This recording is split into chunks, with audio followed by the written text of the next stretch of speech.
સુરતમાં પૈસાની લાલચમાં સગા ભાઈએ જ ભાઈને જેલના સળિયા પાછળ ધકેલી દેતા માતાએ મીડિયા સમક્ષ પોતાની વ્યથા ઠાલવી હતી અને હકીકત શું છે તે અંગે ખુલાસો આપ્યો હતો।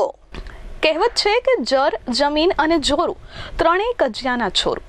સુરતમાં સગા ભાઈએ જ ભાઈ પર છેતરપિંડીનો કેસ કરી જેલના સળિયા પાછળ ધકેલી દેવાની ઘટના સામે આવી છે। વાત કંઈક એમ છે કે ગઈકાલે ઇકોસેલ પોલીસે છેતરપિંડીના આરોપમાં જીમ ચલાવતા યોગેશ ઇટાલિયાની ધરપકડ કરી છે। આ અંગે યોગેશ ઇટાલિયાની માતાએ મીડિયા સમક્ષ નિવેદન આપ્યું છે। તેમણે કહ્યું કે મારે 3 દીકરા છે। મોટો દીકરો ડોક્ટર, બીજા નંબરનો દીકરો કાપડના મશીનના ધંધા સાથે જોડાયેલો છે અને નાનો દીકરો જીમ ચલાવે છે। મારા પતિ જ્યારે હયાત હતા ત્યારે મારા સંતાનો, તેમની પત્નીઓ અને મારા નામે બધાના ભાગે સંપત્તિની સરખી વહેંચણી કરી ગયા।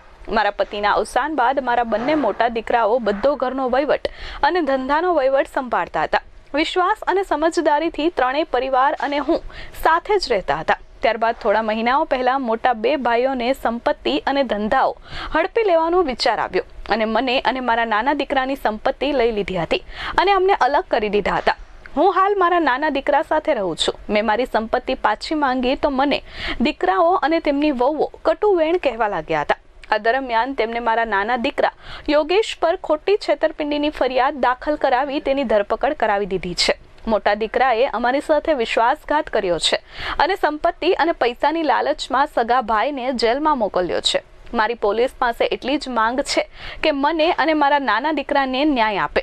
મારો નાનો દીકરો નિર્દોષ છે અને મા તરીકે મને ત્રણેય સંતાનો સરખા હોય છે, પણ આજે જે ઘટના બની છે તેનાથી મને ખૂબ જ આઘાત લાગ્યો છે। મારું નામ રૈયાબેન રાજાભાઈ ઇટાલિયા છે। મારે 3 દીકરા છે। મોટા દીકરાનું નામ અમિતભાઈ, વસલા દીકરાનું નામ અનિલભાઈ, નાના દીકરાનું નામ યોગેશભાઈ। તો મારા અત્યાર સુધી સમજણના હિસાબે 45 વર્ષના થયા, 42 વર્ષના, 40 વર્ષના, ત્યાં સુધી હા પોતાને સમજણ હતી ત્યાં સુધી ભેગું રહ્યું। આ 6 મહિના થયા જુદું થઈ ગયું। પછી એકાબીજીને અત્યારે 2 મોટા દીકરાને અમિતને અને અનિલને યોગેશ ઉપર વિશ્વાસ નથી ને વિશ્વાસઘાત કરી અને આ સવાર દીનો એને પકડાવી દીધો છે અને એને પૈસાના પાવરથી અને એની મિલગત વાલી લાગી। માં નથી વાલી લાગી, નાનો ભાઈ નથી વાલો લાગ્યો। મેં મોતિયાનું ઓપરેશન કરાવ્યું તો મારા 2 દીકરા મારી 2 મોટી હોવી મને 4 માંથી એક પૂછ્યું નથી।